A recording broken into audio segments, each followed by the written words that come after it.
नमस्कार दोस्तों। समांतर श्रेणी देखिए क्या होती है। समांतर श्रेणी अंग्रेजी में इसको अर्थमेटिक प्रोग्रेशन बोलते हैं, शॉर्ट में इसे एपी भी लिख सकते हैं। ठीक है ना। देखिए ऐसी समांतर श्रेणी या ऐसी संख्याओं की श्रेणी जिसमें संख्याओं के बीच का अंतर यानी प्रत्येक पद के बीच का अंतर समान हो उसे समांतर श्रेणी कहते हैं। जैसे मैं आपके सामने देखिए कुछ उदाहरण लिखता हूं, जैसे 1, 2, 3, 4, 5, 6 इस प्रकार। हम सब जानते हैं ये क्या है, ये काउंटिंग है, गिनती है। 1, 2, 3, 4, 5, 6, 7, 8, 9, 10 ऐसे चलता रहता है। आप देखिएगा 1 और 2 के बीच का अंतर 1 है, 3 और 2 के बीच का अंतर 1 है, 4 और 3 के बीच का अंतर भी 1 है। प्रत्येक कोई भी श्रेणी के कोई भी 2 पद उठा के देख लीजिए जिनका अंतर जो है वो 1 ही होगा, यानी कि प्रत्येक 2 पदों के बीच का अंतर जो है वो प्रत्येक जोड़े के बीच का अंतर जो है वो 1 है, यानी समान है।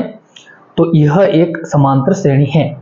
अब आपको अगर इसमें ये बिल्कुल ही सामान्य है, अगर आपको इसमें कहा जाए कि इसका 10वां पद, आप पता कर सकते हैं इसका 10वां पद 10 है, 15वां पद 15 है, 17वां पद 17 है। इस प्रकार ये बिल्कुल ही इजी है।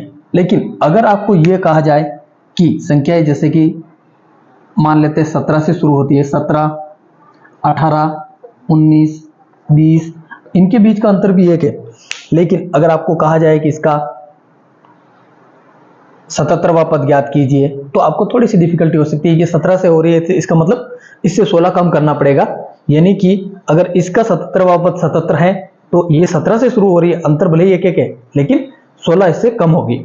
लेकिन अगर आपको यह कहा जाए कि अगर ऐसी श्रेणी दे दे आपको, इससे भी डिफिकल्ट, जैसे 517, 522, 527 इस प्रकार की श्रेणी देखिए, यहां पर भी देखिए अंतर समान है। 517 है, 5 5 का अंतर चल रहा है, इससे 5 अधिक 522, इससे 5 अधिक 527 इस प्रकार। अब आपको कहा जाए कि इसका 103वां पद ज्ञात कीजिए तो आपको और ज्यादा डिफिकल्टी होगी। तो इसके लिए यानी कि अगर कोई श्रेणी समांतर श्रेणी में है तो उसका कोई भी जो पद है या समांतर श्रेणी का जो व्यापक रूप होता है वो अगर हमें पता चल जाए तो हम उसका कोई भी पद ज्ञात कर सकते हैं। अगर हमें व्यापक रूप पता चल जाए तो देखिए समांतर श्रेणी का आपको व्यापक रूप याद रखना है, व्यापक रूप ध्यान में रखना है। उसका व्यापक रूप इस प्रकार होता है कि यदि पहला पद a है और सार्वंतर d है तो समांतर श्रेणी a, दूसरा पद a प्लस d, तीसरा पद a plus 2d, a plus 3d इस प्रकार की समांतर श्रेणी होगी। अब देखिए इसमें आपको क्या दिख रहा है, पहला पद a है, दूसरा पद a प्लस d, तीसरा a प्लस 2d, चौथा a प्लस 3d। तो ये दूसरा पद है, यहाँ 1d है, तीसरा पद है या 2d है, यानी कि d के साथ 2 का गुणा है, a प्लस 2d। ये चौथा पद है a प्लस 3d, यानी कि अगर आपको अब मैं इस श्रेणी का कह दूं, मान लीजिए कि इसी श्रेणी का आपको 20वां पद पता करना है, 20वां पद। तो देखिए आपको ये पता लग गया है कि जब पहला पद a है, दूसरे में d जोड़ते हैं तो a प्लस d, जहां 2 है तो 1d जुड़ता है, तीसरे पद में a प्लस 2d होता है, यानी कि जितनवा पद है या जितरवा पद है उससे एक कम a प्लस d करना है आपको। यानी कि अगर आप 20वां पद करेंगे तो आप इस श्रेणी को देखते हुए आप कर देंगे a प्लस 19d। ठीक है। अगर आपको 100वां पद पता करना है, 100वां पद, तो आप क्या करेंगे, a प्लस 99d, यानी कि एक माइनस करना है। अगर आपको कह दे कि nवां पद, अब n कुछ भी हो सकता है, वो n कुछ भी हो सकता है, n 102वां हो सकता है, 110वां हो सकता है, 77वां हो सकता है, 86वां हो सकता है। तो क्या होगा, a plus n minus 1 into D होगा कि नहीं होगा। देखिए यहाँ क्या हुआ, a plus 100 minus 1 into D, यहाँ 20वां पद क्या हुआ, a plus 20 minus 1 into D, हमने डायरेक्ट 19 लिख दिया, 20 माइनस 1। लेकिन अगर तो ये हो गया व्यापक पद, इसको बोलते हैं nवां पद। ये श्रेणी है, समांतर श्रेणी का व्यापक रूप है। आप इसमें देखिए, इसमें गिनती भी लिख सकते हैं। अगर गिनती में क्या होता है, पहला पद 1 होता है, डी जो होता है वो भी 1 होता है, तो आप 1 1 का मान रखते जाइए, आपको गिनती प्राप्त हो जाएगी। अगर मैं कह दूं कि a बराबर 1 है और d बराबर 2 है, तो 2 2 जोड़ेंगे आप, ठीक है। तो अगर आपको a और d पता है तो आप समांतर श्रेणी ज्ञात कर सकते हैं, ठीक है ना, क्योंकि सार्वंतर, d को यहाँ सार्वंतर बोलते हैं, a पहला पद होता है, यानी कि पहला पद और सार्वंतर पता है तो आप श्रेणी ज्ञात कर सकते हैं। और उस श्रेणी का, अगर आपको श्रेणी का पता है a और d, अगर कोई आपको ये पता चल जाए कि ये श्रेणी, दी गई श्रेणी जो समांतर श्रेणी है, तो उस श्रेणी के भले 3-4 पद दे रखे होते हैं और आपको कोई सा भी पद ज्ञात करने के लिए कहा जाए तो आप nवां पद सूत्र से ज्ञात करेंगे। अब nवें पद के लिए आप ये सूत्र प्रयोग करते हैं, Tn is equal to a plus n minus 1 into d. ये सूत्र आपको पता होना चाहिए। देखिए इसमें कितनी चीजें हैं, इस सूत्र से आप बहुत सारे क्वेश्चन कर सकते हैं। ये सूत्र आपको बहुत सारे क्वेश्चन का हल दे सकता है। देखिए इसमें कितनी चीजें, एक है Tn, एक है a, एक है n और एक है d, 4 चीजें। अब 4 में से आपको 3 चीज देके एक चीज के बारे में पूछा जाए तो आप ज्ञात कर सकते हैं। जैसे आपको मान लेते Tn भी दे दे, यानी कि nवां पद भी दे दे, यानी कि इस श्रेणी का मान लेते हैं, कह देते कोई श्रेणी दे रखी होती है और कह देते हैं कि भाई इस श्रेणी का 80वां पद ये है, पहला पद ये है और सार्वंतर d ये है। तो आपको उस श्रेणी में पदों की संख्या ज्ञात करनी है, यानी कि n ज्ञात करना है। तो इस सूत्र में बाकी सबकी वैल्यू रख के n का मान प्राप्त कर सकते हैं। इसी प्रकार यदि आपको Tn ज्ञात करना है, a और n और d दे दे तो आप ज्ञात कर सकते हैं। देखिए एक छोटा सा उदाहरण लेते हैं अपन यहाँ पे, ठीक है ना, ये आप स्क्रीनशॉट ले लीजिए। Tn यहाँ साइड में लिख देता हूं मैं कि Tn इज इक्वल टू व्यापक पद, किसी भी श्रेणी का जो, किसी भी एपी का यानी कि समांतर श्रेणी का जो व्यापक पद होता है वो Tn is equal to a plus n minus 1 into d होता है। देखिए a पहला पद है, n पदों की संख्या है, d सार्वंतर है और Tn nवां पद है, ठीक है। अगर आपको इस सूत्र के आधार पर, देखिए कुछ उदाहरण लेते हैं अपन, मैं कुछ श्रेणियां लिख रहा हूं। देखिए अगर आपके पास एक श्रेणी दे रखी होती है, मान लेते हैं उस श्रेणी का पहला पद जो है वो 3 है, दूसरा 7 है, 11, 15, 19 इस प्रकार है। देखिए डी क्या है, यहाँ पे ए क्या है, ए इज इक्वल टू 3 है। डी आपको ज्ञात करना पड़ेगा, कोई भी 2 पद लेकर आप उनका अंतर ज्ञात कीजिए, आगे वाले पद में से पीछे वाला पद घटा दीजिए तो आपको डी पता चल जाएगा। डी क्या है, चाहे 11 में से ये घटाओ चाहे ये समान होना चाहिए। इसमें से ये घटाया कितना आया, 4 में से 7 में से 3 गए तो 4 और 11 में से 7 जाएंगे तो भी 4, तो डी कितना हो जाएगा 4, या 15 में से 11 जाएंगे तो भी 4, 19 में से डी आपको पता चल गया, ठीक है। अब आपको अगर ये पूछा जाए कि इस श्रेणी का अगर n भी दे दे कि इस श्रेणी का n इज इक्वल टू, मान लेते हैं कि इस श्रेणी का आपको ज्ञात करना है 31वां पद, यानी कि 31वां पद ज्ञात करना हो तो यानी कि n बराबर आपको 31 दे दिया है।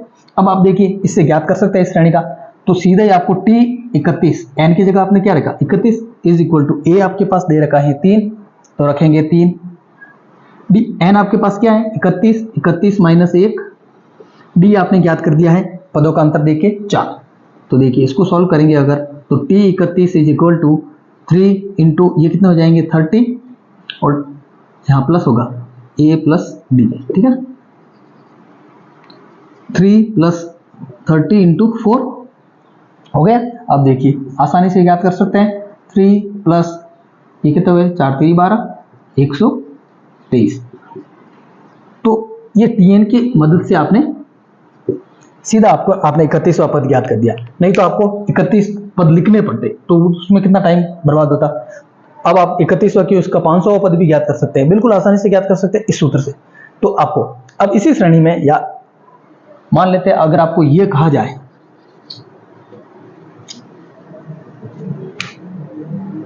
कि इसका जो है, मान लेते हैं कि पता कि भी Tn nवां पद जो है वो क्या, इस कभी ऐसा दे देते हैं कि क्या 157 इस श्रेणी का कोई पद है, मान लेते हैं कोई पद है। देखिए इसी श्रेणी में अगर आपको ये प्रश्न दे दे कि क्या 157 इस श्रेणी का पद है, यानी कि अगर आप ये जोड़ते जाएंगे 4 जोड़ते जाएंगे तो क्या इसमें 157 आएंगे, तो अगर आप जोड़ते जाएंगे तो उसमें टाइम ज़्यादा होगा। लेकिन अगर आप इस सूत्र से ये कैसे पता कर सकते हैं, देखिए आपको यहां n ज्ञात नहीं है कि इस श्रेणी का nवां पद ज्ञात नहीं है, तो आप n का मान ज्ञात करेंगे भाई इस श्रेणी में कितने पद हैं।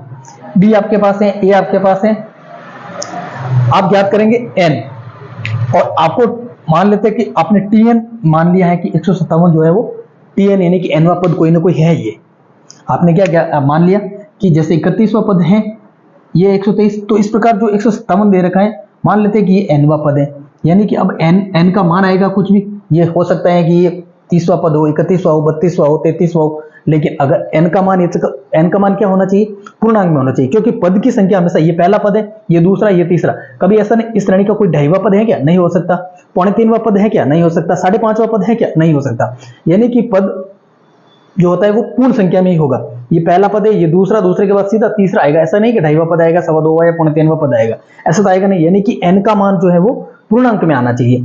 तो अगर मान लेते हैं कि भाई ये nवां पद है तो n पूर्णांक आना चाहिए, तो क्या करेंगे, tn की जगह आप क्या रखेंगे 157 इज इक्वल टू a आपके पास 3 है, n आपके पास पता नहीं, और d आपके पास 4 है।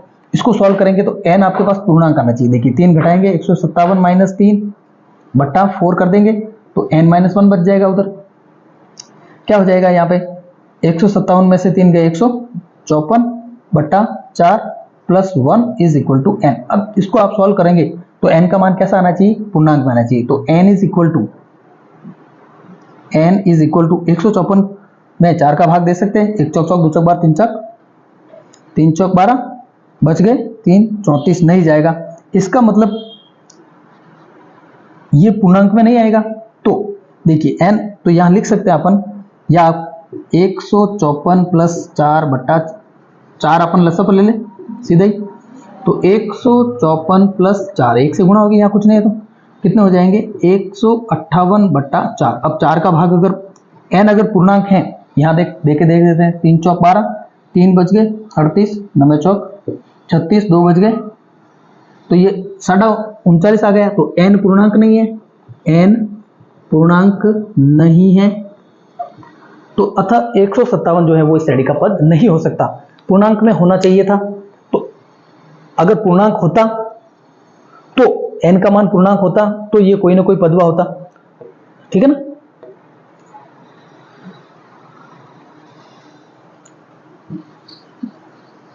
देखिए ये तो बढ़ते क्रम में हो गई। कुछ श्रेणियां ऐसी होती है, जरूरी नहीं है कि हमेशा श्रेणियां हमेशा d पॉजिटिव होगा, कभी कभी नेगेटिव भी होता है। कैसे, देखिए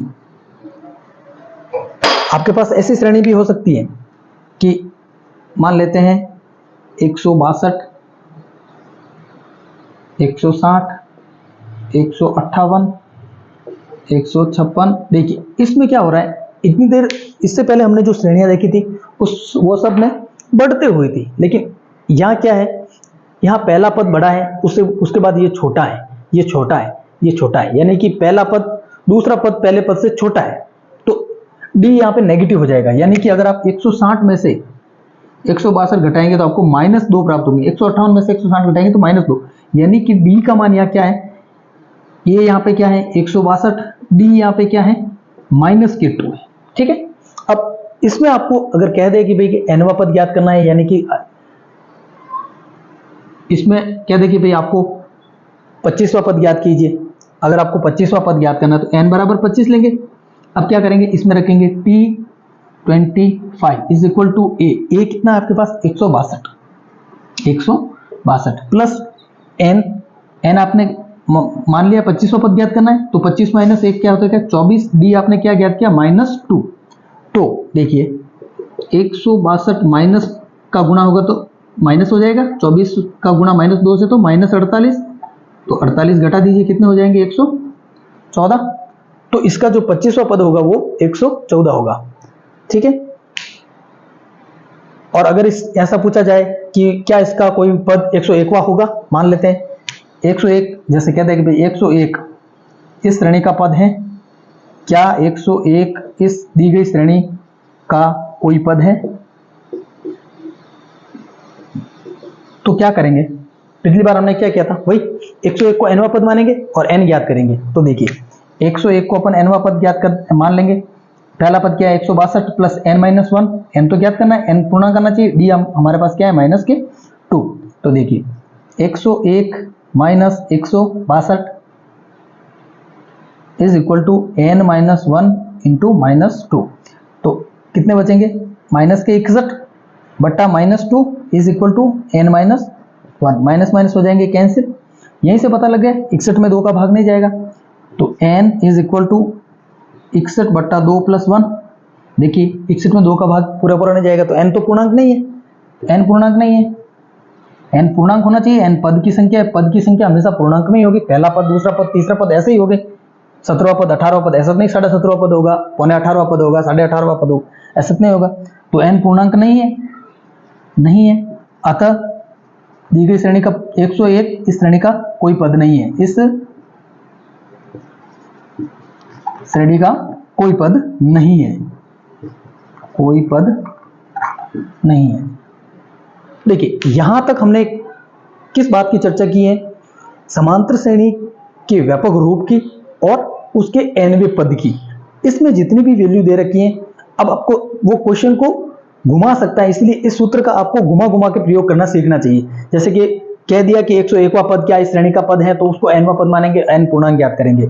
मान लेते हैं कोई श्रेणी बीच से देनी शुरू कर दे, ठीक है ना, और कह दे कि भाई इस श्रेणी का पहला पद ज्ञात कीजिए, कभी कोई पहला पद भी ज्ञात करवा सकता है, ठीक है ना। कह दे कि भाई एक श्रेणी का nवां पद ये है, तो उसका सार्वंत्र d है और उस श्रेणी में पदों की संख्या ये है, तो उसका पहला पद ज्ञात कीजिए। तो जो भी अननोन चीज है उसको आप इस सूत्र के माध्यम से ज्ञात कर सकते हैं, ठीक है। देखिए आपको एक क्वेश्चन दे रखा है 7, 13, 19 डॉट डॉट डॉट, लास्ट पद दे रखा है आपको 205 में पदों की संख्या ज्ञात करनी है। आपको ज्ञात करना है कि ये जो 205 संख्या है ये श्रेणी का कौन सा पद है, यही लास्ट पद है। तो ये आपको पता करना है कि इसमें पदों की संख्या क्या है, ठीक है ना। तो क्या करेंगे, आपको आपके पास सूत्र है n व पद ज्ञात करने का, Tn is equal to a plus n minus 1 into d. आपने इसको क्या मान लिया है, अंतिम पद, इसको ही nवा पद मानेंगे और n ज्ञात कर देंगे, ठीक है ना। तो यहाँ Tn क्या है 205 इज इक्वल टू a क्या है 7, n आपको ज्ञात नहीं है, कितना है पता नहीं, d आपको देखे, d तो आप ज्ञात कर सकते हैं ना, 13 माइनस 7 या 19 माइनस 13 6 है। तो देखिए 205 माइनस 7 बट्टा 6 is equal to n minus 1। अब क्या करेंगे, n इज इक्वल टू 205 में से कितने जाएंगे 198 बट्टा 6 प्लस 1। यहाँ तक समझ में आ गया। क्या किया हमने, सॉल्व किया, बस कुछ नहीं, 7 को पहले इधर भेजे, 6 को नीचे भेजा, फिर 1 को उस साइड, इस साइड को उस साइड लिख दिया और इधर वाली साइड को इस साइड, उससे कोई फर्क नहीं पड़ता है। और 1 को जब दूसरी साइड भेजा तो वो प्लस का हो गया। तो अब क्या करेंगे, यहाँ पे देखिए n इज इक्वल टू, यहाँ यहीं पे भाग दे दीजिए, पता चल जाएगा। 6 3 18, 1 बच गया, 6 3 18, 33 है, 33 प्लस 1 यानी n का मान क्या आ गया 34। तो यानी कि जो 205 है वो कौन सा पद है 34वां, क्योंकि n आपको 34 पर, तो इसमें पदों की संख्या क्या हो जाएगी 34। तो इस प्रकार आप Tn की मदद से, अगर आपको लास्ट पद भी दे दे, कोई श्रेणी दे दे, लास्ट पद दे दे और पदों की संख्या ज्ञात करनी है, तो इस प्रकार से आपको ज्ञात करनी है। एक और क्वेश्चन देखिए, समांतर श्रेणी दे रखी है आपको, जिसमें दे रखा है 3, 15, 27, 39 का कौन सा पद 639 है।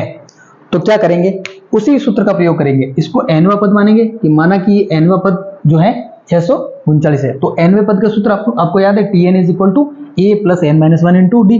तो क्या मानेंगे कि ये nवां पद मान लेंगे। अब डायरेक्ट आप सूत्र का प्रयोग कीजिए, Tn is equal to a plus n minus 1 into d. इसको क्या मानेंगे nवां पद, जब हमें पता नहीं है तो क्या करेंगे nवां पद मानेंगे।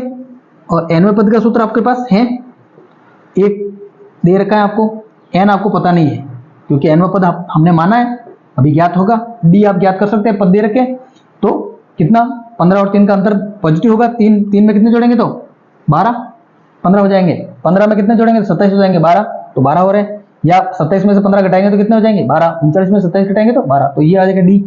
अब क्या करेंगे, इस 3 को घटाएंगे, 639 माइनस 3 बट्टा 2 plus 1 is equal to n।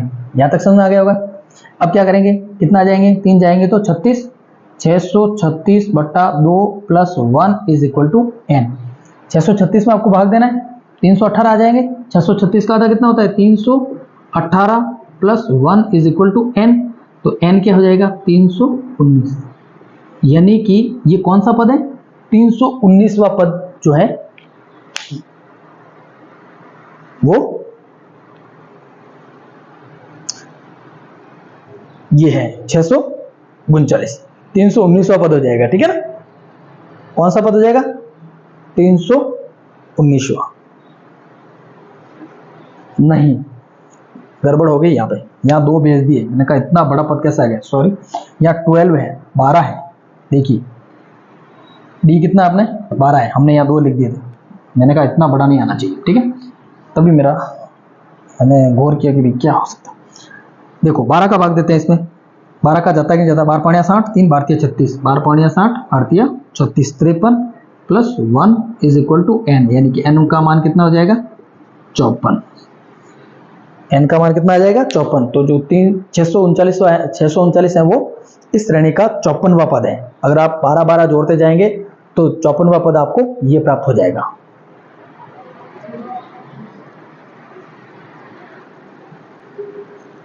देखिए बोर्ड पे आपको एक क्वेश्चन लिखा हुआ है कि 2 अंकों वाली कितनी संख्याएं 7 से विभाज्य हैं? 2 अंकों वाली, देखिए 1 अंक वाली नहीं, 7 से विभाज्य है, लेकिन ये 1 अंक वाली है इसीलिए इसको नहीं लेंगे। 2 अंक वाली, इसके बाद कौन सी है? 14, 14 के बाद 21, 21 के बाद 7 दूनी 14, 7 21, 7 चौको 28। इस प्रकार 2 अंकों वाली। अब 2 अंकों वाली लास्ट संख्या होती है आपके पास 99। क्या होती है? इसके बाद 3 अंकों वाली संख्या आ जाती है। अब 99 क्या 7 से विभाजित है? ये पता करना पड़ेगा कि भाई ये है तो ये होगी, नहीं तो जो भी होगी वो लिखना पड़ेगा। तो जो भी अंतिम संख्या होती है उसमें आप उस संख्या का भाग देंगे, जितने शेष बचेंगे उतना आप माइनस कर देंगे। देखिए 7 का भाग देंगे इसमें, तो 7 एकम 7 बचे 2, कितने आ गए? 29, 7 चौक 28, कितना बचा? 1 शेष बचता है। तो इसका मतलब अगर ये संख्या 1 कम होती तो 7 से पूर्णतः विभाजित हो जाती, क्योंकि शेष 1 बच रहा है। तो इसका मतलब कौन सी होगी? 98 लास्ट संख्या। अब आपको कितनी संख्याएं पूछा है, यानी कि आपको ये पता करना है कि ये संख्याएं कितनी है, 2 अंकों वाली कितनी संख्या है। तो आप ये अंतिम है, 2 अंकों वाली अंतिम संख्या है 7 से विभाजित, तो इसको क्या मानेंगे कि ये nवां पद है। क्या मानेंगे इसको मानेंगे nवां पद। तो tn is equal to a plus n minus 1 into d. तो आपको पास n आ जाएगा। आपको n ज्ञात करना है ना, कितनी संख्या है, यानी कि जो 98 है, ये एक समांतर श्रेणी है, 7 का अंतर चल रहा है। तो ये 98 जो है वो कितनवां पद है, तो पता चल जाएगा कितनी संख्या है। ठीक है, इस श्रेणी का कौन सा पद है, क्या 5वां पद है, 7वां पद है, 20वां पद है, कौन सा पद है, जो भी है, तो पता चल जाएगा कि श्रेणी में कितनी संख्या है और वो 7 से विभाजित हो रही है। तो tn आपने 98 को मान लिया, बस a आपके पास 14 है, n माइनस 1 इंटू डी तो 7 चल रहा है, 7 से विभाजित 7 का अंतर चल रहा है। तो 98 minus 14 upon 7 plus 1 is equal to n। तो कितना आ जाएगा? 84, 84/7 plus 1 is equal to n। तो n का मान क्या हो जाएगा? 7 का भाग 84 में कितनी बार जाएगा? 7 एकम 7, 1 बच गया, 7 दूनी 14, 7 एकम 7, 7 दूनी 14, 12, 12 तो 84 होता है प्लस 1, तो n इज इक्वल टू 13। देखिए 13 7 91 होता है। हाँ 13 कैसे आ गए? 13 हाथों 91 होता है। एक हाथों तो 2 बचे 28 होना चाहिए। एक हाथों बचे 1 2 हाथों 14 13 हाथों 91, बिल्कुल ये 13वां पद होगा। हाँ 13 7 91 नहीं हो रहा है, क्योंकि एक संख्या नहीं ले रहे हैं अपन 7, इसीलिए। अगर कहते कि भाई 100 से कम कितनी संख्याएं हैं जो विभाजित है, तो ये 14 होता पद, लेकिन ये 13वां पद है, क्योंकि 2 अंकों वाले ले रहे हैं। 7 को 7 एक अंक, 7 भी विभाजित है, लेकिन 7 1 अंक वाली संख्या है। यहाँ पूछा गया है कि 2 अंकों वाली कितनी संख्या है जो 7 से विभाज्य है, इसलिए इसका n बराबर 13 आ रहा है। ठीक है ना, ये 13 ही होगी, क्योंकि एक पद ले नहीं रहेगा। अगर 7 का अपन पहाड़ा बोलेंगे तो 98, 7 14 बार बोलेंगे तब 98 प्राप्त होंगे, लेकिन एक संख्या को हम छोड़ रहे हैं, इसीलिए ये 13वां पद है। ठीक है, देखिए अगर इसमें ही आपको 3 अंकों वाली पूछ दे फिर क्या करेंगे? अगर पूछ दे भाई 3 अंकों वाली कितनी संख्या है, मान लेते हैं यही क्वेश्चन इस प्रकार होता कि 3 अंकों वाली, तो क्या करते हैं? अब 3 अंकों वाली आपको पहले तो सबसे छोटी संख्या प्राप्त करनी पड़ेगी, 3 अंकों की जो 7 से विभाजित हो रही है, ठीक है ना। देखिए 3 अंकों की सबसे छोटी संख्या होती है 100। क्या 100 7 से विभाजित है? तो इसमें अपन भाग देंगे 100 का, 7 का, सॉरी 100 में कितना देगा? 7 का भाग, तो 7 एकम 7, बच गए 3, 30, 7 चौको 28, बच गए 7 एकम 7, 3, 7 चौक 28, बच गए, शेष कितने बच गए? 2। तो क्या करेंगे? यानी कि 98, 2 बच गए 100 में से, तो 100 में से अगर 2 घटाएंगे तो कितने आएंगे? 98। वो 7 से विभाजित है, लेकिन ये 3 अंकों वाली नहीं है, तो इसमें अपन जोड़ेंगे 7, कितने आ जाएंगे? 105। तो पहली संख्या तो होगी 105, दूसरी अब 112, तीसरी 100, 7 जोड़ते जाइए 119, इस प्रकार। अब 3 अंकों वाली सबसे बड़ी संख्या क्या होगी? 3 अंकों वाली सबसे बड़ी संख्या होती है 999, लेकिन ये अंतिम पद होगा नहीं होगा वो तो डिपेंड करेगा कि भाई ये 7 से विभाजित है या नहीं। तो क्या करेंगे? 999 में अपन देंगे 7 का भाग, 7 एकम 7, बच गए 2, 7 चौक 28, बच गया 1, 7 दूनी 14, बच गए 5, शेष 5 हो रहे। अब 7 का भाग नहीं जा रहा है, तो इसमें से कितने घटाएंगे? 5 घटाएंगे तो कितने आ जाएंगे? 994, यानी कि 994 7 से पूर्णतः विभाजित होंगे, क्योंकि अगर यहाँ 4 होते तो यहीं पे 4 हो जाता, तो 7 दूनी 14, 142 बार विभाजित हो जाता, तो इसका अंतिम पद होगा 994। अब कितनी संख्या है? तो इसको nवां पद मानेंगे इसको। अब tn की जगह ये रखेंगे, आपको पदों की संख्या प्राप्त हो जाएगी। तो tn सूत्र लिख रहा हूं मैं, tn is equal to a plus n minus 1 into d. तो देखिए tn is equal to a की जगह क्या है? 105, n आपको पता नहीं है, आपने tn मान लिया है। tn किसको माना है? 994 को। आपको n ज्ञात करना है, n। d आपको पता चल गया कितना है? 7 है। तो 105 घटेंगे 994 माइनस 105 बट्टा 7 plus 1 is equal to n। 105 जाएंगे 100 जाते हैं तो 894, 5 और जाएंगे तो 899, ठीक है ना। और बट्टा 7 plus 1 is equal to n। 7 का भाग देके देखते हैं, एक हाथों यहाँ दे रहा हूं मैं, n इज इक्वल टू एक हाथों मैं यहाँ लिख रहा हूँ वापस 899 बट्टा 7 plus 1 n is equal to 7 का भाग दे रहा हूँ, 1 7 1 बच गया, 7 दूनी 14, 18 हो गए थे, 4 बच गए 49, 7 7 49, 127 पूरा जा रहा है, यानी कि n आपको पूर्णांक प्राप्त होता है। पद कौन सा होगा? 128, यानी कि इसमें 128 पद होंगे, यानी कि 3 अंकों की 128 संख्याएं जो होंगी वो 7 से विभाजित होंगी, ठीक है ना, होगी। अब ये पता करें अगर कि क्या हमारा उत्तर सही है या गलत है, इसकी जांच कैसे करें बताओ। इसकी जांच भी कर सकते हैं, क्योंकि गणित में ऐसा संभव है कि कर सकते हैं। n का मान 128 रख के देखेंगे तो tn आपको 994 प्राप्त होना चाहिए।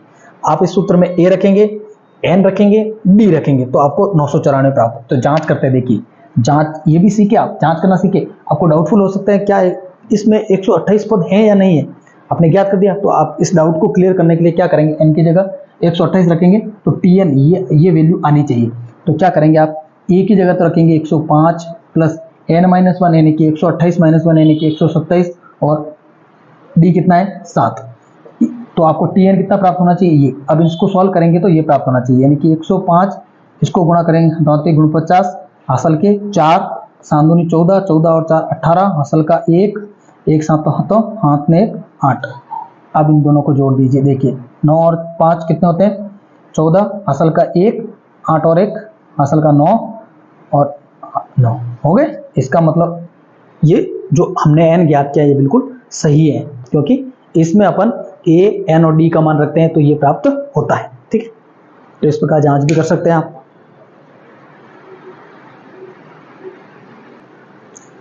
nवां पद हमने पढ़ लिया है। अब हम पढ़ेंगे समांतर श्रेणी के n पदों का योगफल। यदि आपको कह दे कि भाई कोई समांतर श्रेणी दे रखी है और कह दे कि भाई इसकी इस श्रेणी के 20 पदों का योगफल ज्ञात कीजिए, 30 पदों का योगफल ज्ञात कीजिए, तो उसके लिए एक सूत्र है Sn = n/2 कोष्टक में 2a + n-1 × d। अब इसको उपयोग कैसे करना है, ये सूत्र आपको याद रखना है, इसका उपयोग कैसे करना है वो देखना है। देखिए, अगर आपको कह दे भाई, हमने कहा था कि जैसे काउंटिंग होती है 1 2 3 4 5, ये भी एक समांतर श्रेणी है। अगर कह दे कि भाई के प्रथम 10 प्राकृत संख्याओं का योगफल ज्ञात कीजिए, अगर आपके पास क्वेश्चन हो कि प्रथम 10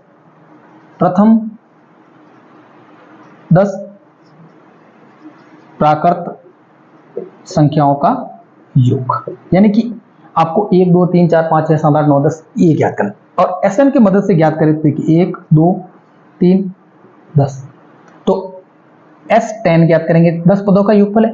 n कितने हो जाएंगे, 10 पद है, तो 10/2/2a का मान 1 प्लस n कितने हैं 10 -1 इंटू d कितना है आपके पास, अंतर 1 का होता है काउंटिंग में, तो S10 = ये कितने हो जाएंगे 5 2 + 9 11 इंटू, तो S10 कितना हो जाएगा, S10 यानी कि 10 पदों का योगफल, यानी कि प्रथम 10 प्राकृत संख्याओं का योगफल कितना हो जाएगा 4×55।